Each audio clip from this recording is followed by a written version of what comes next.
सुन सकते हो। ये घबराने की बिल्कुल भी ज़रूरत नहीं है कि आपको किसी पर्टिकुलर स्ट्रीम के साथ स्टक होकर रहना पड़ेगा। मेरा अगला सवाल अमित जी के लिए है। सर, मुझे आपसे ये जानना था कि जिस तरह इतने सारे कोर्सेज की होड़ लगी हुई है, वैसे ही लगी हुई है, वैसे ही बंगाल में बहुत सारे कॉलेजेस भी हैं। ऐसे कौन से 5 कारण हैं जिसके कारण स्टूडेंट्स को Narula institute of engineering, Narula institute of technology की तरफ ही जाना चाहिए? कारण का सवाल है तो हमारे यहाँ हमारा जो इंफ्रास्ट्रक्चर है वो बहुत अच्छा है। बच्चों को प्रेरित किया जाता है कि वो अपने प्रोजेक्ट्स करें, अलग अलग डोमेन में काम करें, जो इंडस्ट्री की रिक्वायरमेंट है उस हिसाब से काम करें, क्योंकि हमारे यहाँ की जितनी भी फैकल्टीज़ है वो बहुत ही हाईली क्वालिफाइड है। तो वहाँ पे सभी ऑलमोस्ट जो है पीएचडी या तो कर चुके हैं या पीएचडी कर रहे हैं। उसके अलावा हम लोग एक स्पेशल प्रोग्राम बच्चों के लिए करते हैं जिसको हम लोग मेंटरशिप बोलते हैं। तो जैसे कई बच्चे बहुत दूर दूर से आते हैं, हमारे यहाँ बिहार से आते हैं, हमारे यहाँ यूपी से आते हैं, तो उनको कैसे उनको आगे जो है हम लोग ले जाएं, उनकी कोई समस्या है, कोई दिक्कत है अगर उनको, तो उनको हम लोग उस तरह से पूरा उसका ख्याल रखते हैं। तो इसलिए हमारा कॉलेज इसलिए चुन सकते हैं बच्चे। और एक बात हम बताना चाहते हैं कि नरोला इंस्टीट्यूट ऑफ टेक्नोलॉजी इतना स्पेशल क्यों है। गवर्नमेंट का, सेंट्रल गवर्नमेंट का, स्टेट गवर्नमेंट का जितना सारे वो हमारा कॉलेज में है। नैक ए ग्रेड कॉलेज पिछले साल नरोला इंस्टीट्यूट ऑफ टेक्नोलॉजी को मिला नैक ए ग्रेड। उसके साथ साथ जो डिपार्टमेंट्स है, डिपार्टमेंट नेशनल बोर्ड के साथ साथ जो डिपार्टमेंट्स है, department national board of accreditation, इसका एक्रेडिएशन भी है इंस्टीट्यूट में। सो इंफ्रास्ट्रक्चर आपका जितना होना चाहिए, फैकल्टी को जितना क्वालिफाइड एंड एक्सपीरियंस्ड होना चाहिए, वो सब कुछ है कॉलेज में। एक चीज़ मैं बताना चाहूँगा कि हमारे यहाँ बहुत सारे कंपटीशन भी होते हैं बच्चों के, जैसे हैकाथन वगैरह हो गया, तो उससे बच्चे बहुत सारे अपने खुद के स्टार्टअप और स्किल इंडिया वगैरह में भी काम करते हैं, जो कि आज के दौर में बहुत ज़्यादा ज़रूरी है। और सर ने जैसा कि कहा, अगर टीचर्स अच्छे होते हैं ना, तो स्टूडेंट्स सीखने में अपने आप इंटरेस्ट लेने लगते हैं, इस बात में कोई दो राय नहीं। सर, हम बात कर रहे थे इंजीनियरिंग की, तो सर ऐसा क्या स्पेशल होता है आपके कॉलेज में रिगार्डिंग इंजीनियरिंग, और आप स्टूडेंट्स को किस तरह से प्रेरित करते हो? हर एक स्टेट से, इवन स्टूडेंट्स नेपाल से, भूटान से, बांग्लादेश से बहुत सारे स्टूडेंट लोग हैं हमारे इधर। सो क्या है ना, स्टूडेंट लोग आने के बाद वो लोग थोड़ा अंदर से मिल के उसका क्या प्रॉब्लम है, कौन सा उसका इम्प्रूव करना पड़ेगा, वो सब टीचर ही उनको गाइड करता है वो। और ये चीज़ आगे स्टूडेंट लोग के लिए बहुत फायदे होता है। कहते हैं ना, अगर आप दूसरे शहर में आए हो तो कहीं भीड़ में खो न जाओ। और इन सब चीज़ों का जो देख दिखाव है, ये एक अच्छा, शायद इसीलिए एनआईटी को इतने ज़्यादा लोगों ने पसंद किया है और यहाँ के एडमिशन्स डे बाय डे बढ़ भी रहे हैं। सर, मैं आगे जाऊँ उससे पहले कॉमन सवाल, हमेशा कहते हैं ना, इंजीनियरिंग करते वक्त जो भी एडमिशन लेने के लिए बच्चे आते हैं, उनका एक कॉमन सवाल आपके पास रहता होगा कि इसके बाद प्लेसमेंट कहाँ होगी। सर, मेरा भी सवाल कुछ ऐसा ही है कि आपके इंस्टीट्यूट में कौन सी कंपनीज आती हैं for placement?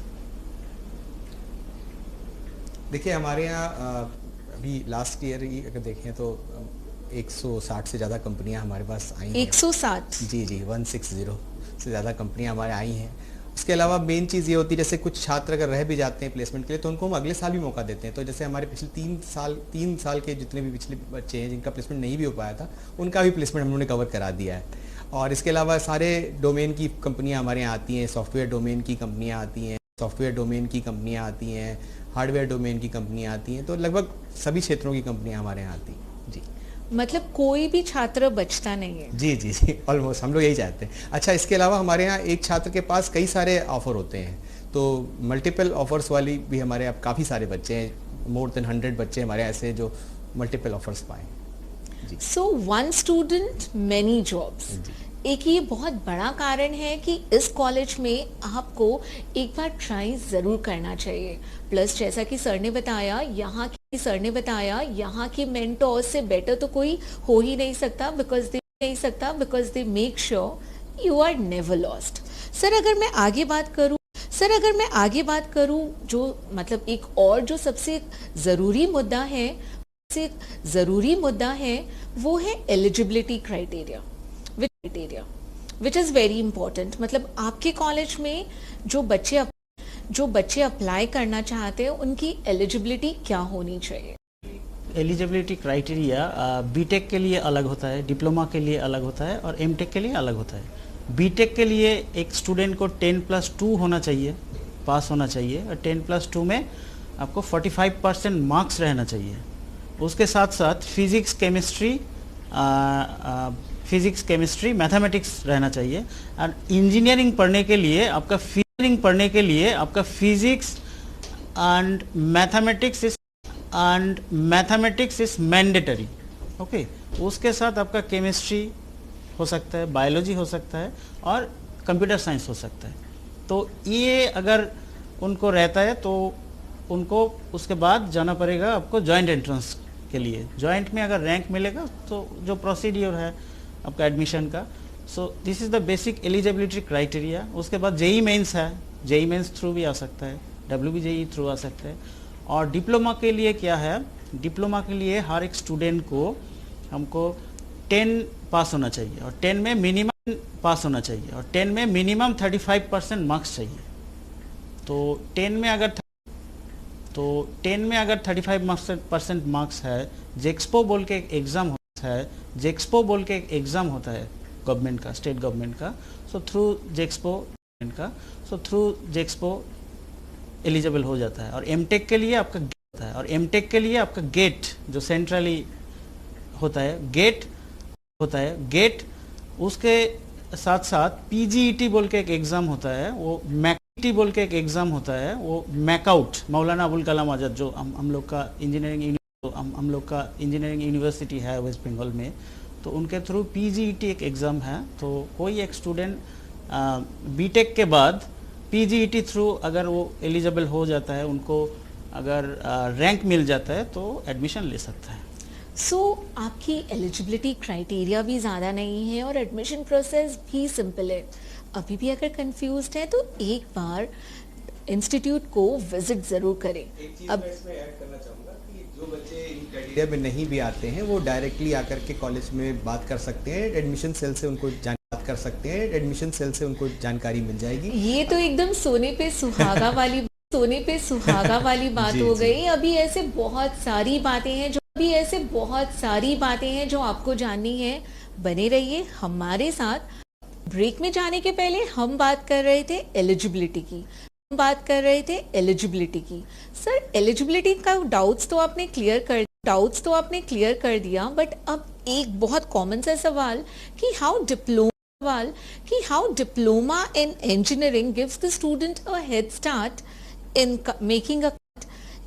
making a career in engineering। means अगर हम अपना करियर बनाना चाहते हैं इंजीनियरिंग में तो डिप्लोमा इन इंजीनियरिंग हमें कैसे मदद करती है? देखिए, इस बारे में जहाँ तक डिप्लोमा का सवाल है तो हमारे देश में बहुत सारे ऐसे संस्थान हैं, चाहे वो गवर्नमेंट की बात करें तो वहाँ बहुत सारी अपॉर्चुनिटी हमारे डिप्लोमा बेस मिलती है। जैसे अगर हम रेलवे सेक्टर की बात करें या पावर सेक्टर की बात करें तो बहुत सारी गवर्नमेंट जॉब्स हैं। इसके अलावा स्किल इंडिया है जहाँ पे वो अपना खुद का स्टार्टअप कर सकते हैं। तो डिप्लोमा में जो अपॉर्चुनिटीज़ हैं वो बहुत ज़्यादा हैं। जहाँ तक बीटेक का सवाल है, बीटेक में अगर हम बात करें तो बीटेक में भी जैसे नॉर्मल प्लेसमेंट तो हमारे कॉलेज प्रोवाइड करता ही है,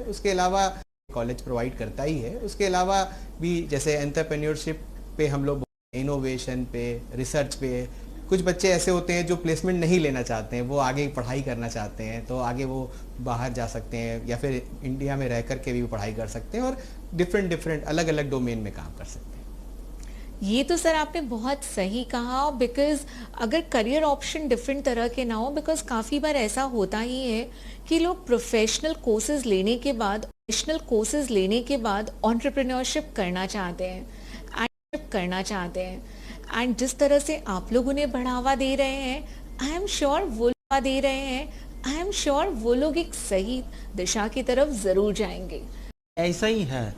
और मतलब वहाँ से ही सब कुछ शुरू हुआ, वहाँ से ही सब कुछ शुरू होता है। लाइक हमारा पास जो इलेक्ट्रिकल इंजीनियरिंग है, जो सिविल इंजीनियरिंग है, जो मैकेनिकल इंजीनियरिंग है, ये सब हमका कोर इंजीनियरिंग से ही जुड़ा है। ठीक है। सो कोर इंजीनियरिंग से हमारा बाद में किया हुआ इंजीनियरिंग जब बढ़ते चला, उस टाइम में वहाँ से इलेक्ट्रॉनिक्स इंजीनियर निकल गया। ठीक है। तो उसके बाद जब फिर से कुछ नया इन्वेंशन हुआ, वहाँ से कंप्यूटर साइंस निकल गया। ठीक है। तो उसीलिए हम लोग इसको कोर इंजीनियरिंग बोलते हैं। और कोर का मतलब क्या है? कोर से आपका एक सुविधा है। सुविधा क्या है? कहीं भी आप जा सकते हैं। मान लीजिए कि आप बीटेक किया इलेक्ट्रिकल इंजीनियरिंग से और मैकेनिकल इंजीनियरिंग से, बाद में आपका ऐसा लगा कि नहीं, हम स्ट्रीम चेंज करके दूसरा कंप्यूटर साइंस में जाना चाहते हैं। क्योंकि आजकल तो आपको मालूम ही है कंप्यूटर साइंस का बहुत डिमांड है। राइट। ठीक है। सॉफ्टवेयर कंपनीज का बहुत डिमांड है, नौकरी भी ज़्यादा मिलता है। तो आगे अगर आप चाहेंगे तो आप एमटेक कर सकते हैं। आप कोर्स से आप सॉफ्टवेयर कंपनी में भी जा सकते हैं, कोर्स से आप कोर्स सेक्टर में भी रह सकते हैं। सो इसी कारण में हम लोग कोर ब्रांच को एवरग्रीन बोलते हैं। एक छोटा सा ऐड में करूंगा कि कोर जैसे होता है वो मार्केट पे डिपेंड नहीं करता है। जैसे Okay. जैसे आप देखेंगे कि सॉफ्टवेयर जो फील्ड है वो काफ़ी मार्केट पे डिपेंड करती है। बट अगर आप ऑटोमोबाइल की बात करें, मैकेनिकल फील्ड या कंस्ट्रक्शन की बात करें, सिविल इंजीनियरिंग, सॉफ्टवेयर जो फील्ड है वो काफ़ी हद तक मार्केट पे डिपेंड करती है। बट अगर आप फील्ड या कंस्ट्रक्शन की बात करें, सिविल इंजीनियरिंग, तो इसमें जो है मार्केट डिपेंडेंसी कम होती है। इस वजह से ये तो सर आपने एकदम सही बात की, क्योंकि हर स्ट्रीम में कुछ ना कुछ ऐसा होता है जो कभी आउटडेटेड नहीं होता, और ये मेरे लिए बिल्कुल नया था। सर अगर हम लोग इंजीनियरिंग की बात करें और डिटेल्स में, तो एक कॉमन सा क्वेश्चन है कि इंजीनियरिंग का ड्यूरेशन क्या होता है? So what is the duration of any engineering course? Engineering course में हमारा इधर तो 3 टाइप है। डिप्लोमा है, बीटेक है, बैचलर डिग्री इन इंजीनियरिंग, और एक है मास्टर्स पीजी। यूजी मतलब अंडर ग्रेजुएट में जो बीटेक कोर्सेस आपका 4 साल का होता है। ठीक है। अगर कोई स्टूडेंट डिप्लोमा हो जाने के बाद बीटेक में आता है तो वो सीधा सेकेंड ईयर में एडमिशन लेता है। तो अगर डिप्लोमा किसी को है तो उसको बीटेक करने में 3 साल लगता है। अगर कोई फर्स्ट ईयर में आता है फ्रेश 10+2 क्वालिफिकेशन लेके, तो उसको 4 साल, डिप्लोमा करके आने से 3 साल। ओके। उसके बाद क्या है? डिप्लोमा करने में करके आने से 3 साल। ओके। उसके बाद क्या है? डिप्लोमा करने में 3 साल लगता है। 10 is the basic eligibility class 10। और आपका जो पोस्ट ग्रेजुएट जो कोर्सेज है, एमटेक कोर्सेज है, उसके लिए आपको 2 साल लगता है। सो सर मतलब after class 10 also students can join for engineering? Yes. और एक चीज़ हम बताना चाहते हैं, 10 के बाद अगर कोई स्टूडेंट, मान लीजिए हम 10+2 नहीं करेंगे, 11-12 नहीं पढ़ेंगे, तो वो सीधा 10 के बाद डिप्लोमा में ज्वाइन हो सकता है। डिप्लोमा हो जाने के बाद वो बीटेक सेकेंड ईयर में जा सकते हैं कोई स्टूडेंट। तो उसमें क्या, डिप्लोमा में 3 साल, बीटेक में 3 साल, 6 ईयर में उसको 2 प्रोफेशनल डिग्री मिलता है, डिप्लोमा बीटेक दोनों के लिए ठीक है। दोनों जॉब्स के लिए this is like really amazing. मतलब जितने टाइम में एक औसतन एक नॉर्मल स्टूडेंट एक डिग्री कमाता है, हाँ। इस दौर में एक स्टूडेंट यहाँ पर 2 डिग्रियां ले सकता है, सेम ड्यूरेशन में। सो ये अगेन मेरे लिए और आई एम श्योर मेरे दर्शकों के लिए भी कुछ नया ही था। इसमें कुछ फाइनेंशियल बेनिफिट भी है, वो हम बताएंगे अभी बच्चों के लिए। सो सर आपने जब फाइनेंस की बात करी दी है, तो जी। मेरा नेक्स्ट सवाल यही था कि exactly what kind of investment और what exactly is the investment a student has to do अगर वो इंजीनियरिंग में आपके कॉलेज में जाना चाह रहा है तो? अच्छा, तो एडमिशन लेने के बाद डिप्लोमा का कोर्स अलग होता है, बीटेक का कोर्स अलग होता है, और एमटेक का कोर्स अलग होता है। डिप्लोमा में हमारा कॉलेज में 2 तरह का स्टूडेंट आता है। एक डायरेक्ट एडमिशन का एक प्रोसीड्यूर है, जो लोग जेक्सपो एग्ज़ाम थ्रू उनको डायरेक्ट एडमिशन बोलता है। और जो जेक्सपो एग्ज़ाम मतलब जो एंट्रेंस एग्ज़ाम थ्रू आता है उनका, जो लोग जेक्सपो एग्ज़ाम थ्रू नहीं आता है उनको डायरेक्ट एडमिशन बोलता है। और जो आता है उनका फ़ीस अलग है, जो डायरेक्ट एडमिशन लेता है उनका फ़ीस अलग है। तो जो बच्चा थ्रू आता है उनको 1,14,000 ऐसा लगता है 3 साल में। और जो डायरेक्ट एडमिशन लेते हैं उनको 1,32,000 का आसपास ऐसा कुछ लगता है। बीटेक कोर्सेज के लिए जो 4 साल का कोर्स होता है उसमें 5.5 lakh, 5,50,000 4 years including everything. Okay. And इसमें हम ऐड करना चाहते हैं, हमारा कुछ ब्रांचेस है, जो 11 ब्रांचेस है बीटेक का, उस 11 ब्रांचेस है बीटेक का, उसमें कुछ ब्रांचेस है जिसमें आपका अच्छा अमाउंट का स्कॉलरशिप भी मिल जाता है। मान लीजिए कि कुछ कोर्सेस ऐसा है, जनरली हमारा कोर्स फीस है 5,50,000, तो उसमें आपको स्कॉलरशिप मिला के जिसमें 3,98,000, 3,98,000 4 years में को स्कॉलरशिप मिला के कुछ कोर्सेस है जिसमें 3 लाख, ये डिप्लोमा हो गया, बीटेक हो गया। उसके बाद हमारा एमटेक में आपका 2,28,000 2 साल में लगता है। So this is the average and And so the kind of scholarship you are talking about, it is indeed very high. Sir आप इसके अलावा भी कुछ financial benefits की बात कर रहे थे या सिर्फ यही? Yes. देखिए ऐसा है कि हमारा जो इन-हाउस बच्चा है, जैसे जो बच्चा हमारे यहाँ डिप्लोमा से बीटेक में जाना चाहता है, उसके लिए कुछ खास स्कॉलरशिप आई थिंक सर बताएंगे इसके बारे में थोड़ा सा। डिप्लोमा, मान लीजिए कोई स्टूडेंट डिप्लोमा कर लिया जेएस ग्रुप का कोई कॉलेज में, अगर हमारा नरोला में, तो क्या है वो अगर बीटेक के लिए जाएगा तो बीटेक में हर एक सेमेस्टर में उसको 10,000 स्कॉलरशिप मिलता है। मान लीजिए आपका नॉर्मल स्टूडेंट जो फर्स्ट ईयर में आया, उनका मान लीजिए कोर्स फीस है 50,000 सपोज। सो जो बच्चा डिप्लोमा करके बीटेक करेगा नरोला में, तो उनको क्या मिलेगा? 10,000 डिस्काउंट मिलेगा। नॉर्मल के लिए 50,000, उसके लिए 40,000। So this is very good benefit. We have another, हम लोग का और एक स्कॉलरशिप है जिसको बोलते हैं सिबलिंग स्कॉलरशिप। अगर कोई भाई बहन एक साथ में कॉलेज में पढ़ता है तो उसके लिए अच्छा अमाउंट का स्कॉलरशिप मिलता है। तो उसके साथ साथ क्या है, गवर्नमेंट का जितना स्कॉलरशिप है, हमारा कोई भी स्टूडेंट अप्लाई कर सकते हैं उसके लिए जो डॉक्यूमेंट वगैरह है वो कॉलेज में, कुछ बच्चे बाहर से आते हैं तो उनको हम लोग डॉक्यूमेंट प्रोवाइड कर देते ताकि उनको अपने स्टेट की उनको स्कॉलरशिप मिल जाए, और उनको जो सपोर्ट हर टाइम मिलता है। So students, Narula institute of technology में वो सारे बेनिफिट्स हैं जिसकी खोज आपको अभी तक थी। अभी भी बहुत सारे सवाल हैं जिसके जवाब आपको मिलेंगे, बस स्क्रीन से ही चिपक कर रहिएगा। मिलते हैं एक छोटे से ब्रेक के बाद।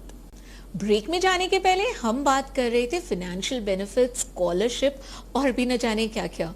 जब इतना कुछ जान लिया है तो नरूला इंस्टीट्यूट ऑफ टेक्नोलॉजी की फूडिंग एंड लॉजिंग फैसिलिटीज के बारे में जानना तो बहुत जरूरी है। So sir, how is the fooding and lodging things goes in your university?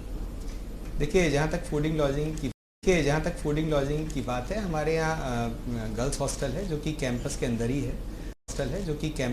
ही है। इसके अलावा हमारे पास बॉयज़ हॉस्टल है जो कैंपस के बाहर है।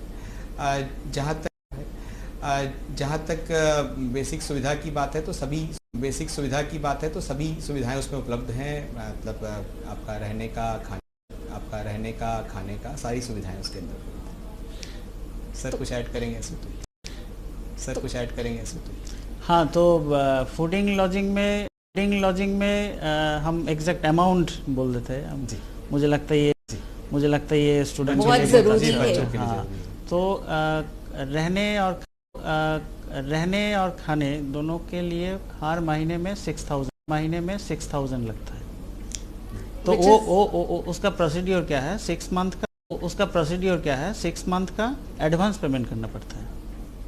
So this And- this and is which the is very economical compare Yes. To what like मुझे जैसा लगता है अपनी हाँ. अपनी तो मतलब अपार्ट फ्रॉम दिस आप लोगों के यहाँ पर क्या गेमिंग फैसिलिटी या फिर कुछ एक्स्ट्रा करिकुलर फैसिलिटीज भी अवेलेबल है? देखिए, एक्स्ट्रा करिकुलर या जैसे बोले कि पूरा ओवरऑल डेवलपमेंट, होलिस्टिक डेवलपमेंट बहुत ज़रूरी है बच्चों के लिए. तो हमारे यहाँ सभी तरीके के एक्टिविटीज़ होती हैं. हम लोग सोशल सर्विस में भी बच्चों को इन्वॉल्व करते हैं, हम लोग स्पोर्ट्स में भी इन्वॉल्व करते हैं, कल्चरल एक्टिविटीज़ होती हैं. हमारे यहाँ कई सारे कॉम्पिटिशन्स होते हैं, GIS सम्मान होते हैं. GIS सम्मान हमारे यहाँ एक इवेंट होता है, GIS स्पिरिट होता है हमारे यहाँ. तो बहुत GIS स्पिरिट होता है हमारे यहाँ. तो बहुत सारे इवेंट हमारे कॉलेज के अंदर भी और बाहर और विभिन्न संस्थानों में बच्चे पार्टिसिपेट करते हैं. हो गया. कुछ सालों से मैकआउट जो हमारा यूनिवर्सिटी, टेक्निकल यूनिवर्सिटी है वेस्ट बंगाल का, Maulana Abul Kalam university of technology. So university का एक मैंडेटरी फॉर्म आ गया कि हर एक स्टूडेंट को सिर्फ पढ़ाई करने से नहीं चलेगा, उसके साथ साथ उनको एक्स्ट्रा करिकुलर एक्टिविटी में भी शामिल होना पड़ेगा. लाइक ब्लड डोनेशन, ठीक है, ट्री प्लांटेशन, उसके साथ NSS में आपका क्या, उसके साथ NSS में आपका क्या कंट्रीब्यूशन है, अगर बाहर में कोई एक्टिविटी है उसमें आपको क्या कंट्रीब्यूशन है. सो स्पोर्ट्स एक्टिविटी उसमें आपका क्या कंट्रीब्यूशन है. तो पूरा 4 साल में हर एक स्टूडेंट को 100 पॉइंट कैरी करना पड़ता है. एक एक एक्टिविटी के लिए एक एक मार्क्स है, ठीक है. सो ये मैंडेटरी हो गया. सर और सर ये तो अच्छा भी है ना, अच्छा करेंगे, अच्छा सीखेंगे, तभी तो एक सिर्फ अच्छे नागरिक ही नहीं बल्कि एक अच्छे एम्प्लॉयर के रूप में भी दुनिया के सामने आएंगे. तो सर हमने इतना कुछ जान लिया, बट अभी तक आपसे मैंने ये नहीं पूछा that what is the admission procedure in your college? Okay. Admission procedure is normal like other university and institutes. So admission के लिए आपको बेसिक जो एलिजिबिलिटी क्राइटेरिया उसको तो पहले आपको क्रॉस करना ही पड़ेगा हर एक स्टूडेंट को. उसके बाद हम लोग का 2 तरीके का एडमिशन होता है. कुछ डायरेक्ट एडमिशन का प्रोविज़न भी है, तो उसके लिए 45% marks with mandatory mathematics and physics. उसके साथ साथ आपको केमिस्ट्री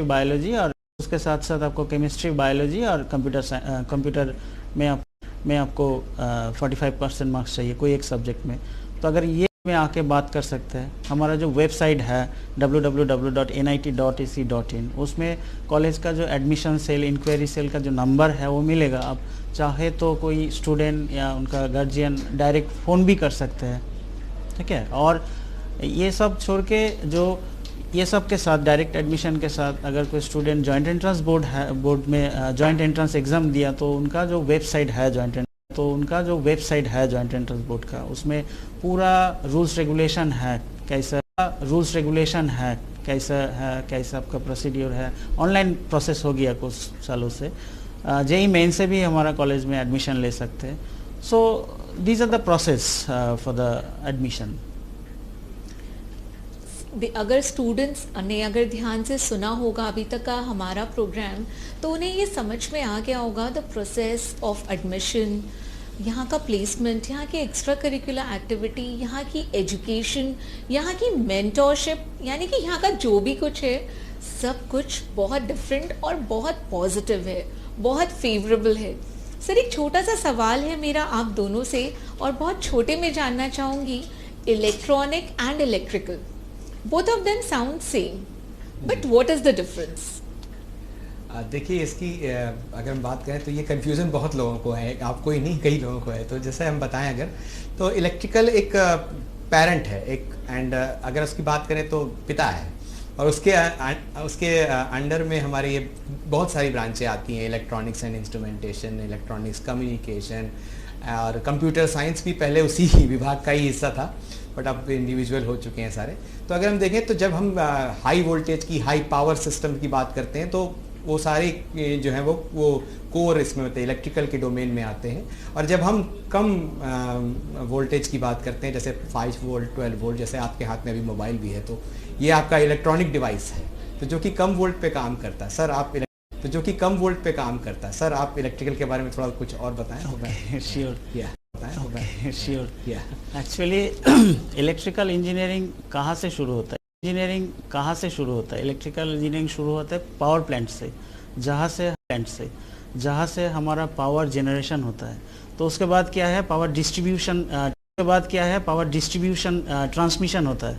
मतलब 700-800 माइल ऐसा और किलोमीटर वो पावर हम लोग ट्रांसमिट करते हैं, ठीक है। उसके बाद वो डिस्ट्रीब्यूट होता है, वो डिस्ट्रीब्यूशन। सर मैं क्या ऐसा कह सकती हूँ, both the stream they complement each other. Yes. दोनों एक दूसरे के बिना इनकम्प्लीट है। क्योंकि सर अभी बोला कि आपका जो मोबाइल है वो इलेक्ट्रॉनिक्स डिवाइस है। अगर उसको आप ऐसे ऑन रखना चाहते हो तो कहाँ से आपको लेना पड़ेगा? सप्लाई सबको लेना पड़ेगा। So एक के छोड़ के दूसरा नहीं चल सकता। That was perfectly said and I'm sure हमारे दर्शकों को जितने भी क्वेरीज थे इलेक्ट्रॉनिक एंड इलेक्ट्रिकल इंजीनियरिंग से रिलेटेड या फिर नरूला इंस्टीट्यूट ऑफ टेक्नोलॉजी से लेके उनके मन में जितने भी सवाल थे, उन सभी का सल्यूशन उन्हें मिल गया होगा। अगले एपिसोड में फिर मुलाकात होगी, तब तक अपना ध्यान रखें और करियर को लेकर बिल्कुल भी कंफ्यूजन में ना रहें।